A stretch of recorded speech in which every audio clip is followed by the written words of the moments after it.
আপনার সন্তান সারাদিন কোথায় থাকে, কি করে, আপনি খোঁজ নেন না।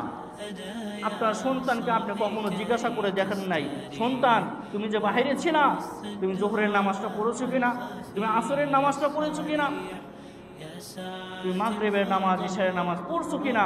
কোনো মা বাবা সন্তানের কাছ থেকে এই হিসাবটা নেয় না। ওই সন্তান কাজ করে এসে মা বাবার হাতে টাকা ধরাই দিবে, মা বাবা খুশি। তোমার জীবন ধ্বংস হয়ে যায় যাক, তুমি আমাকে টাকা দিয়েছো, আমি শান্তি, এতে তোমার যা কর্তা আমার। তাহলে মা বাবাও আপনার খোঁজ খবর নেয় না।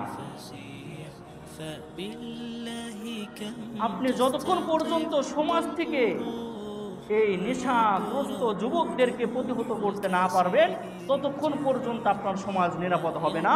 আপনার সমাজের যুবক যুবতীরা জিনা ব্যভিচারে লিপ্ত হবে, আপনি ঠেকাতে পারবেন না। সমাজের সকলেই উদ্বস্ত যারা আছে তারা সকলে মিলে উদ্যোগ নেন, আমার সমাজে কোনো যুবক নেশা করবে না। আমি আজকে থেকে দায়িত্ব নিলাম, আমার জানা মতে যারা নেশা করে আমি তাদেরকে বাধা দিব, আমি তাদেরকে বুঝাবো তারা যেন নেশা না করে।